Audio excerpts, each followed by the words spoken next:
नाशिकमधील बहुचर्चित TCS कंपनीतील महिला कर्मचारी लैंगिक अत्याचार आणि सक्तीचं धर्मांतर प्रकरणात आता अत्यंत धक्कादायक खुलासे समोर आले आहेत। या प्रकरणातील मुख्य संशयित आरोपी निदा खान हिच्या चौकशीत पोलिसांना अत्यंत महत्त्वाचे पुरावे आता हाती लागले आहेत। पोलिसांनी या प्रकरणात आतापर्यंत दाखल असलेल्या सर्व 9 गुन्ह्यांसंदर्भात न्यायालयात दोषारोपपत्र दाखल केलं। या चार्जशीटमधून सन 2022 ते 2026 या 4 वर्षाच्या कालावधीत पीडित तरुणीवर झालेल्या अतोनात छळाचा संपूर्ण घटनाक्रम आता समोर आलाय। TCSच्या कंपनीत आणि त्या आवारात हा संपूर्ण धर्मांतराचा प्रकार सुरू होता, अशी माहिती पोलिसांच्या आरोपपत्रातून समोर आली आहे। TCSच्या कार्यालयाच्या इमारतीमध्ये 7व्या मजल्यावर असलेला कॅफे हा फक्त चहा कॉफी पिण्याचं ठिकाण नव्हतं, तर तो धर्मांतराचा कट रचण्याचा मुख्य अड्डा बनला होता।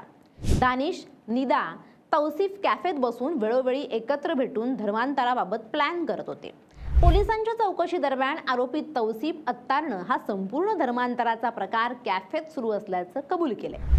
TCS कॉर्पोरेट जिहाद प्रकरणात पोलिसांकडे डिजिटल पुरावे असल्याची माहिती आता समोर येते।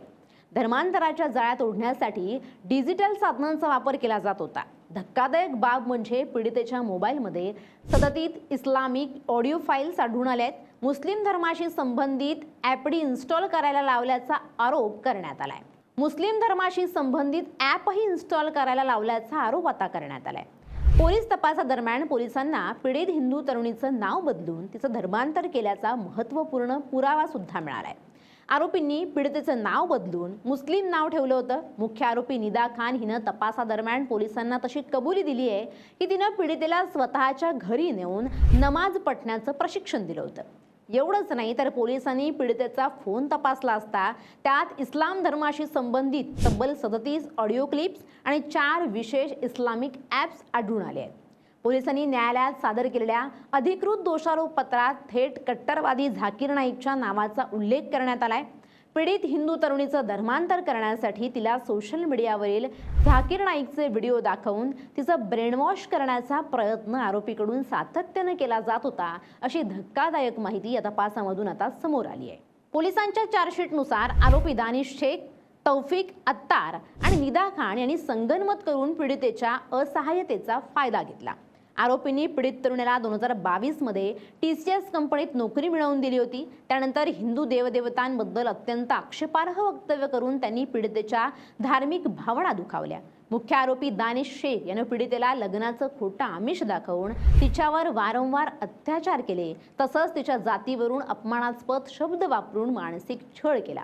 या प्रकरणातील आणखी एक आरोपी मतीन पटेल याने मुख्य आरोपी निदा खानची अटक टाळण्यासाठी तिला आश्रय दिल्याचा ठपका देखील पोलिसांनी ठेवलाय।